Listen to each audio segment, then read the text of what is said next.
अरे बेटा तू क्या जाने, तू तो घर में पड़ा रहता है, दिखाई तुझे देता नहीं है, माँ भोजन बना देती है, खा लेता है, तू क्या जाने कि पैसे का कितना मूल्य होता है, मुझे तो 2 रुपए चाहिए। और मैंने सुना है तेरे मित्र बताते हैं कि तू भविष्य बता देता है, तू खोई हुई चीजें बता देता है, चल मेरे 2 रुपए बता कहां गए होंगे।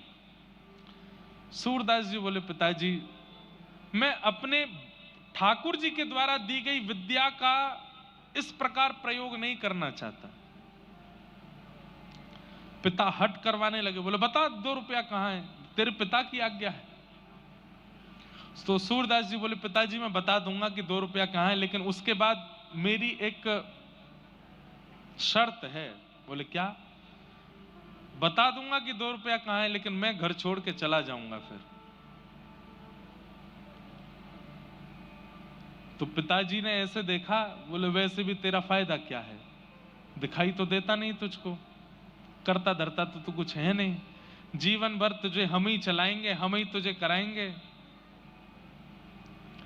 और ये बस बोल रहा है कि चला जाऊंगा, जाएगा कैसे, दिखाई तो देता नहीं, कहां जाएगा, किसके पास जाएगा।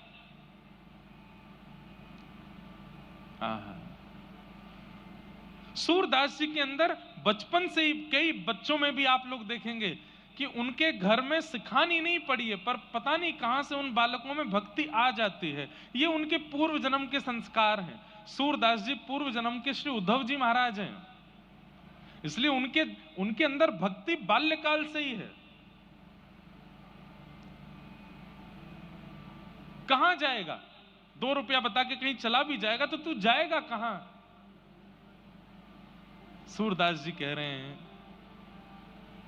नाथ तू अनाथ को अनाथ कौन मोसो, मो समान आरत नहीं, आरत हर तो सो। अरे पिताजी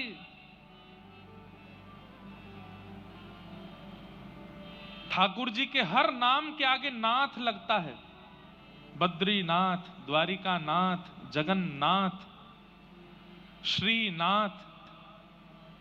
नाथ का मतलब क्या है? जो अनाथों का स्वामी है।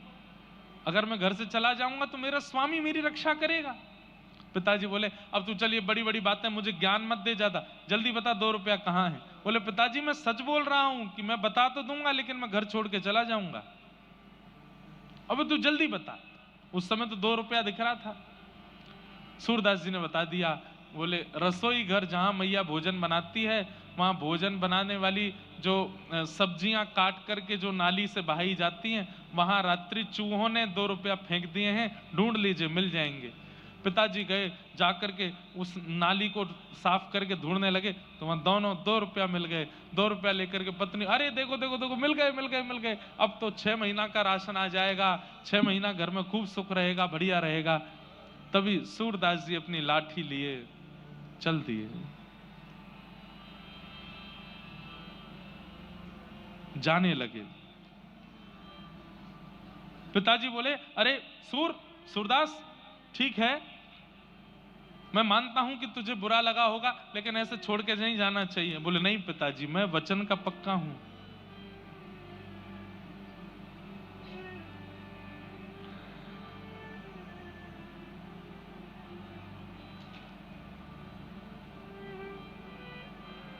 एक बहुत सुंदर पद है,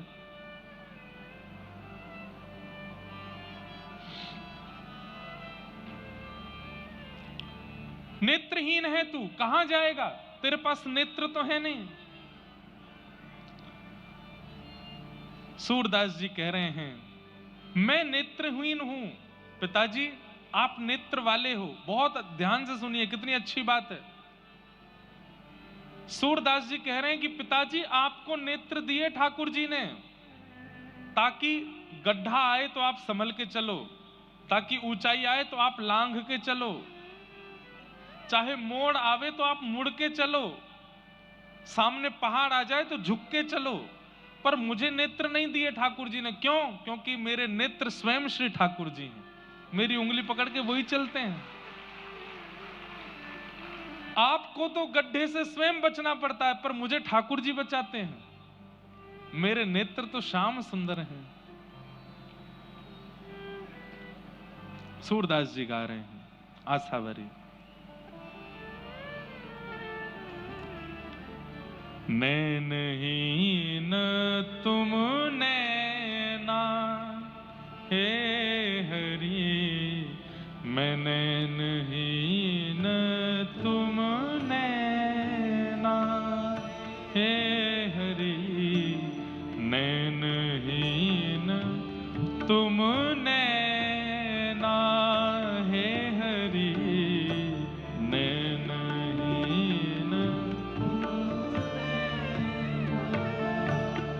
हे था। सूरदास जी ने जैसे ही घोषणा करी कि मैं आज के बाद भविष्य नहीं बताऊंगा, भूत वर्तमान नहीं बताऊंगा, तो आधे लोग तो चुपचाप वहां से खिसक लिए। उनसे पूछा गया कहां जा रहे हो तुम? तो प्राण न्योछावर, पत्नी की तबीयत बहुत खराब है, बस उसको देख के आ जाऊंगा। कभी नहीं आया लौट के।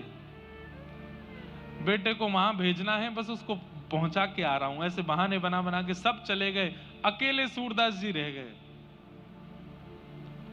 अब जिन्होंने महल वहल बनवा के खड़े कर दिए थे, वो भी बोलने लगे बाबा बहुत पैसा लगा है, अब इसको हमको ही दे दो, हमारा घर परिवार बहुत बढ़ गया। बोले रह लो। सब दे दाग करके जब सब त्याग दिया, तो गीता जी कहती हैं आपके चित्त को शांति वस्तु खरीदने से नहीं मिलेगी, आपके चित्त को शांति तो त्याग से ही मिलेगी। त्यागात शांति अनंतरम।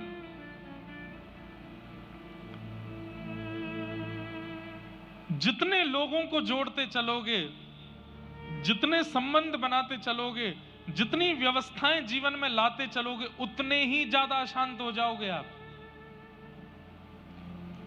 और जितने अकेले होते चले जाओगे, जितना त्याग करते चले जाओगे, आपसे ज्यादा प्रसन्न कोई नहीं है फिर। इसका मतलब हम ये नहीं कह रहे कि आप लोग कल ही अपना घर बार छोड़ दो, पर जितना परिवार है ठीक है, उतना ही रहने दो। ये बिल्डिंग वाला भी मुझसे खुश हो जाए, वो व्यापारी भी मेरा हो जाए, इससे भी मेरा संबंध हो जाए, ये भी मेरा मित्र बन जाए, इससे भी मेरे कांटेक्ट हो जाएं, मेरे फोन लिस्ट में कम से कम 500 आईएएस ऑफिसरों के नंबर हो जाएं, इतने पुलिस अधिकारियों के हो जाएं, इस नेता से मेरा। ये बहुत ज्यादा संपर्क बनाने में और संबंध बनाने में जो लोग रहते हैं, एक दिन बहुत निराश होते हैं, बहुत हताश होते हैं।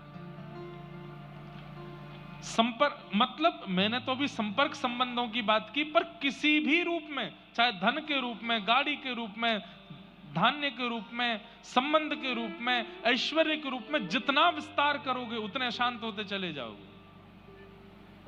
जी ने जब सबने सूरदास जी का त्याग कर दिया, सूरदास जी बोले अब मन को शांति लग रही है, अब मन को अच्छा लग रहा है। और तब निकल पड़े, आगरा के पास एक गांव में जाकर के निवास करने लगे। अब किसी का भविष्य भूत वर्तमान नहीं बताते, उनको पता चल भी जाता है फिर भी नहीं बताते, केवल भजन करते हैं ठाकुर जी का। 30 वर्ष के आसपास की आयु हो गई, तब जाकर के मन में फिर से एक विकार लगा कि कुछ कमी है, कुछ जैसे मानो रह गया हो। तब पूछने लगे अपने आप से कि क्या रह रहा है, क्या छूट रहा है। तब मन से आवाज आई कि अभी तक तुम्हारे गुरु नहीं मिले, तुम्हारे जीवन में सदगुरु नहीं आए। तब इच्छा हुई कि मैं किसको गुरु बनाऊं। बंधुओं, हम एक बात कहते हैं, और हम ही नहीं, ये सब शास्त्र आज्ञा भी कहती हैं कि आप गुरु नहीं खोजते, गुरु आपको खोजता है, गुरु आपको चुनता है। आजकल के बच्चे गुरु चुनते हैं कौन से वाले बेटर हैं, हेयर स्टाइल जिनकी ज्यादा अच्छी हो, ड्रेसिंग सेंस जिनका बढ़िया हो, प्रभाव जिनका अच्छा हो, गला जिनका अच्छा हो, देखने में जो सुंदर हो, उनको गुरु बनाए। नहीं, ऐसे गुरु नहीं। गुरु कौन? जिसकी वाणी प्रकट होते ही नेत्र बंद हो गए, और चित्त में प्रिया प्रियतम का विलास प्रारंभ हो गया, जिसके उपस्थित होते ही मन में जितने विषाद थे, विकार थे, उसके दर्शन मात्र से नष्ट होने लगे। जिसके उपस्थित होते ही ये मेटेरियलिस्टिक वर्ल्ड अच्छा नहीं लग रहा है, अब बस इच्छा हो रही है चल मन वृंदावन धाम, चल मन वरसानो धाम, चल मन भक्ति के मार्ग पर। जिसके चित्त में आती आलस्य चला गया, क्रोध चला गया, काम चला गया, जिसका स्वरूप, जिसकी वाणी, जिसकी उपस्थिति इतने परिवर्तन चित्त में कर दे, वही गुरु है। वो गुरु है। जिसको देख करके आप आकर्षित हो गए, वो गुरु नहीं हो सकता।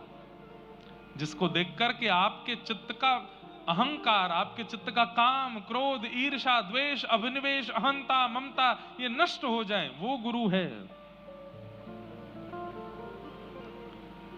सूरदास जी के मन में विषाद हो रहा था कि मेरे जीवन में गुरु नहीं है।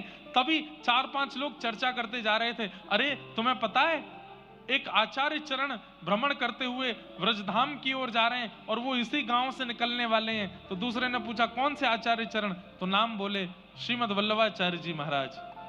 नाम सुनते ही सूरदास जी के चित्त में मानो जैसे किसी प्यासे को प्यास लगी हो, उसको जल पिला दिया हो, ऐसी तीव्र शांति होने लगी। सूरदास जी बोले जिनके नाम में इतनी शांति है, उनके वचनामृत कितने अद्भुत होंगे, उनके दर्शन कितने अद्भुत होंगे। गांव में श्रीमद वल्लभाचार्य जी का आगमन हुआ। इन्होंने किसी गांववासी से कहा मुझे वल्लभाचार्य जी के दर्शन कराने ले चलो।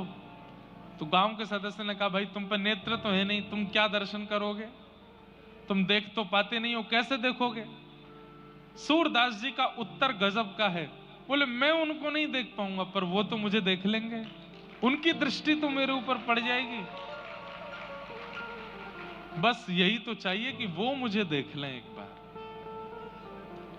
और जैसे ही सूरदास जी पहुंचे, श्रीमद वल्लभाचार्य जी महाराज विराजमान थे गुरु रूप में, सामने असंख्य भक्त बैठे थे।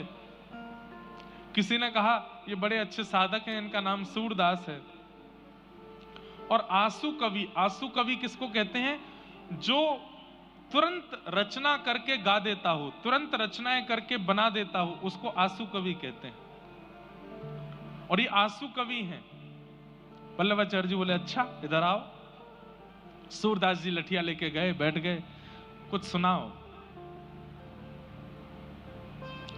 सूरदास जी तुरंत गाने लगे, कौन कुटिल खल कामी मौसम, कौन कुटिल खल कामी, जो तन दियो ताहि बिसरायो, ऐसो नमक हरामी। अपनी बुराई करने लगे, मैं तो कुटिल हूं, मैं तो कामी हूं, ऐसा पद गाने लगे। वल्लभाचार्य जी बोले कुछ और सुनाओ। तो सूरदास जी ने दूसरा पद गाया, हरि मैं पतितन को सरदार, मैं पापियों का सरदार हूं, सरताज हूं। हरि मैं पतितन को सरदार, मैं पतितों का सरदार हूं। को कर सके बराबर मेरी, नहीं को के लायक,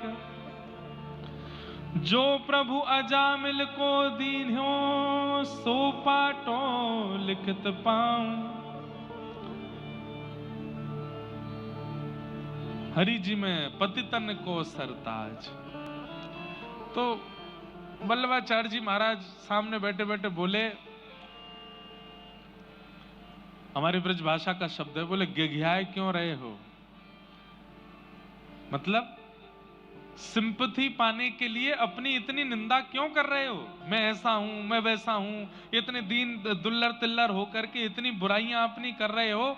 अरे कुछ अच्छा सुनाओ, कुछ ठाकुर जी की लीला सुनाओ। सूरदास जी बोले मैंने आज तक यही सब गाया है। सुनेरी मैंने निर्बल के बलराम, ये पद तो सबने सुना होगा सूरदास जी का। सुनेरी मैंने निर्बल के बलराम, पिछली साख भरूं संतन की आड़ सवारे काम, जब लग गज बल अपनो बरत्यो नेक सरयो नहीं काम, निर्बल भय बलराम पुकार्यो आयो आधे नाम, सुनेरी मैंने निर्बल के बलराम। गजेंद्र ने अपना पूरा बल लगा लिया लेकिन ग्राह से अपने पैर को नहीं छुड़ा पाया, लेकिन जैसे ही आपको पुकारा तो आधा नाम हरि, हरि पूरा नहीं बोल पाया, केवल ह बोला है। र बोलते बोलते तो ठाकुर जी आ गए, आकर के गजेंद्र को वहां से उबार लिया। आए आधे नाम, सुनेरी मैंने निर्बल के बलराम। द्रुपद सुता निर्बल भईता दिन, तज आए निज धाम, दुशासन की भुजा थकित भई, वसन रूप भय श्याम, सुनेरी मैंने निर्बल के बलराम, सुनेरी मैंने निर्बल के बलराम। सूरदास जी बोले मैंने आज तक ऐसे ही पद गाए हैं, ठाकुर जी के बल का, प्रभाव का जिसमें वर्णन हो या फिर अपनी निंदा जिसमें हो। गोस्वामी वल्लभाचार्य जी बोले एक बार जाओ जमुना स्नान करके आओ। जमुना स्नान करके आए तो आकर के बोले अपने दिव्य चक्षुओं से अनुभव करने का प्रयास करो, सामने क्या दिखाई दे रहा है। सूरदास जी ने यथा उचित वर्णन कर दिया कि आप एक सुंदर आसन पर बैठे हैं, पीली पीतांबरी, पीले वस्त्र पहने हैं, आपके सुंदर ललाट पर गोल तिलक है, वल्लभ कुल का तिलक है, आपके कानों में सुंदर कुंडल है, लंबी चौड़ी शिखा है, आपका ललाट बिल्कुल तेज से भरपूर है। वल्लभाचार्य जी बोले और बताओ और क्या दिख रहा है। तभी सूरदास जी के नेत्रों से अश्रु आने लगे। ओहो जय हो, आपके बाम भाग में गौर वर्णा श्री किशोरी जी बैठी हैं और आपके दाहिनी गोद में श्याम सुंदर ठाकुर जी बैठे हैं, मुझे दिख रहा है। वल्लभाचार्य जी बोले अब सुनाओ। तब सूरदास जी ने ठाकुर जी की लीला का पद गाया, ठाकुर जी की किसी लीला का पद गाया। शोभित कर नवनीत लिए, घुटरुन चलत रेणु तन मंडित, गोरोचन तिलक किए। जिनके पास नेत्र नहीं है ऐसे सूरदास जी तुरंत लीलाएं बना बना करके गाने लगे, आहा वर्णन करने लगे।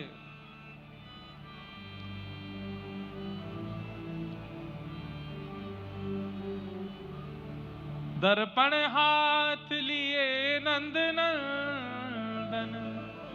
सूरदास जी कह रहे हैं मुझे क्या दिख रहा है, सुनिए गुरुदेव कि ठाकुर जी अपने हाथ में दर्पण लेकर के बैठे हैं और स्वयं नहीं देख रहे हैं, किशोरी जी को दिखा रहे हैं और किशोरी जी से पूछ रहे हैं हे श्यामाजू दर्पण में देख के बताओ आप ज्यादा सुंदर हो कि मैं ज्यादा सुंदर हूं। आहा हे राधे रानी तुम्हें लागत हूं मैं कैसो, हे श्यामा प्यारी तुम्हें लागत हूं मैं कैसो। सूरदास जी वर्णन करने लगे ठाकुर जी की लीलाओं का। वल्लभाचार्य जी बोले बस अब हो गया कल्याण। एक गुरु की कृपा की कोर होते ही बिना नेत्रों के भी वो दिखने लगा सूरदास जी को जो किसी को नहीं दिखता था। वल्लभाचार्य जी महाराज ने श्रीमद् भागवत जी की पोथी ली और श्रीमद् भागवत जी के ज्यों-ज्यों प्रसंग सुनाए, ज्यों-ज्यों वर्णन किए। सूरदास जी को सुनते 4 शब्द हैं पर दिखाई 18 शब्द देने लगते हैं। ठाकुर जी की एक लीला गुरुदेव सुनाते हैं पर उस एक लीला के 18 प्रकार सूरदास जी को दिखने लगता है। अब गोस्वामी वल्लभाचार्य जी तो केवल इतना बताते हैं कि ठाकुर जी माखन चोरी कर रहे हैं, लेकिन सूरदास जी को माखन चोरी भी दिखती है, दही चोरी भी दिखती है, दूध चोरी भी दिखती है, किस किस गोपी के यहाँ कैसे कैसे चोरी करते हैं वो सब दिखाई देता है सूरदास जी को। सूरदास जी बैठे बैठे रोते रहते हैं, बोले गुरुदेव आप तो जरा सा बताते हैं, मुझे तो बहुत कुछ अनुभव होने लगता है। गुरुदेव कह रहे हैं कि ठाकुर जी घुटमुन चल रहे हैं। सूरदास जी कहते हैं, अरे नाथ, आपने तो घुटमुन चलवाया, उसके बाद मुझको दिख रहा है क्या? हे हरि अपने आंगन कछु गावे।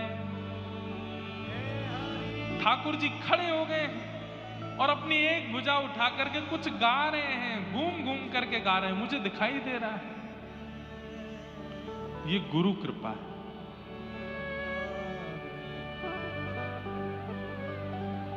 लोगों ने कितनी परीक्षाएं ली सूरदास जी की। मंदिर में रोज श्रृंगार होता था। सूरदास जी दर्शन करने जाते लाठी लेकर के। ठाकुर जी इधर हैं और सूरदास जी इधर देख करके खड़े होते। कोई आकर के घुमा देता, बोले सूरदास जी यहाँ हैं ठाकुर जी, तो वहां खड़े होकर के भी ऐसे मुंह घुमा लेते। अच्छा यहाँ हैं? बोले यहाँ नहीं, इधर हैं, ये रहे सामने। अच्छा अच्छा अच्छा। सब कहते बेचारों को दिखता नहीं है। पर जैसे ही कपाट खुलते सब तो जय जयकार करते, दर्शन करते। सूरदास जी उस पोशाक का वर्णन कर देते जो ठाकुर जी पहन के आए हैं। आज तो ठाकुर जी ने पीतांबरी पहनी है, आज तो थोड़ी पर सुंदर लाल हीरा चमक रहा है, आज तो ठाकुर जी ने ऐसी पाग धारण करी है।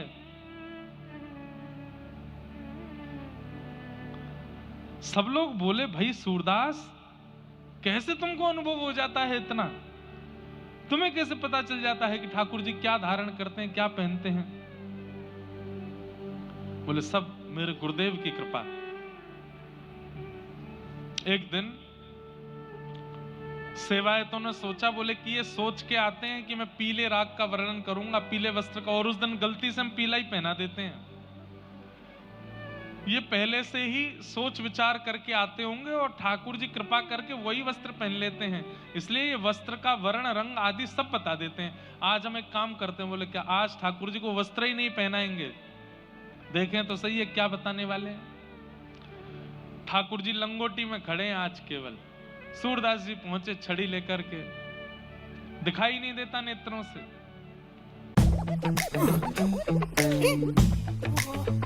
सेफ इन्वेस्टर्स के लिए। सूरदास जी, आप हर दिन वर्णन कर देते हो ठाकुर जी का श्रृंगार कैसा है, आज वर्णन करो। सूरदास जी बोले, पहले दर्शन कराओ तो, अभी तक पर्दा तो खुला नहीं। तुमको कैसे पता पर्दा नहीं खुला? बोले मुझे सब पता है। जैसे ही पर्दा खुला, आज ठाकुर जी लंगोटी में थे, कुछ पहना ही नहीं, कुछ नहीं पहना है आज गुसाई जी ने। बताओ सूरदास जी, आज कैसे वर्ण की पोशाक है? सूरदास जी विचार करने लगे, चिंतन करते करते खूब जोर से मुंह पे हाथ धर के हंसे और हंस करके बोले आज तो बहुत ही प्यारे लग रहे हैं। बोले प्यारे तो रोज ही लगते हैं, पर आज विशेष क्या है? सूरदास जी बोले, आज हरि देखे नंगम नंगा, आज हरि देखे नंगम, मोती माल उर्माही विराजे, मोती माल छवि के उठत तरंगा, छवि के आज हरि देखे नंगम नंगा, आज हरि। आज तो ठाकुर जी बिल्कुल निर्वस्त्र खड़े हैं और इनके अंग की कांति कैसी है? जल सुत भूषण अंग विराजत, बसनहीन छवि उठत तरंगा, बसनहीन छवि उठत तरंगा, अंग अंग प्रति अमित माधुरी, निरख लजित रति कोटि अनंगा, निरख लजत रति कोटि अनंगा, किलकत हंस दधि मुख लपटावत, सूर हसत ब्रज युवतिन संगा, आज हरि देखे नंगम नंगा, आज हरि देखे नंगम नंगा। आहा, सब सूरदास जी को प्रणाम करने लगे। बोले सूरदास जी, आपको ये दृष्टि कैसे प्राप्त हो गई? आपको तो दिखाई देता नहीं है। सूरदास जी बोले, सूर कहाँ कहे दुविध आंधेरो, बिना मोल को चेरो। मैं अपने गुरुदेव का जब से चेला हो गया हूं, बिना मोल का चेला, तब से मेरे गुरुदेव ने कृपा करके ऐसी दिव्य दृष्टि दे दी है। भले ही बाहर का संसार मुझको नहीं दिखता, पर ठाकुर जी से संबंधी हर वस्तु मुझको दिखाई दे जाती है, हर वस्तु का मुझको अनुभव हो जाता है। गुरु ये कृपा करते हैं। बंधुओं, जिस गुरु के सानिध्य में जाकर के संसारी वस्तु प्रिय लगने लग जाएं, वो गुरु फिर या तो आपके शिष्यत्व में कमी है या गुरु के गुरुत्व में कमी है। पर जिस गुरु के सानिध्य में जाकर के व्रज प्रिय लगे, अयोध्या प्रिय लगे, ठाकुर जी प्रिय लगे, कथा प्रिय लगे, भजन प्रिय लगे, कीर्तन प्रिय लगे, सात्विक वस्तु प्रिय लगे, सात्विक व्यक्ति प्रिय लगे, सात्विक संबंध प्रिय लगे, वो गुरु है। हम गुरु को दोष नहीं देंगे। गुरु जीवन में आया, उसके बाद भी संसार की वस्तु ही प्रिय लग रही हैं, तो आपके शिष्यत्व में कमी हो सकती है, गुरु के गुरुत्व में कोई कमी नहीं है। गुरु तो हरि से प्रेम कराता है, गुरु तो हरि के प्रति रुझान कराता है। ऐसे गुरु के प्रति भाव बताए गए हैं। भागवत जी में भक्तों के 3 लक्षण बताए गए, उत्तम, मध्यम और सात्विक। उत्तम, मध्यम और साधारण, इन 3 भक्तों के लक्षण पर हम चर्चा करेंगे। एक श्लोक कहकर के फिर हम कीर्तन गा करके आज की कथा को तो विश्राम देंगे। बंधुओं, कथा का समय 3 बजे से है, पर आज प्रथम दिन था, थोड़ा विलंब हुआ, पर कल से 3 साढ़े 3 के बीच में कथा प्रारंभ हो जाएगी। आप सब लोग उससे पहले ही आने का अपना, आज भी आई गए होंगे कई लोग तो पहले, लेकिन कल से और बिल्कुल समय से आप लोग आने का प्रयास करिएगा। 3 लक्षण बस सुन लीजिए, उसके बाद हम कथा को विश्राम देंगे। उत्तम, मध्यम और साधारण। हम कौन से भक्त हैं, ये आपको विचार करना। उत्तम कौन? सर्वभूतेषु यः पश्येत् भगवद् भावमात्मनः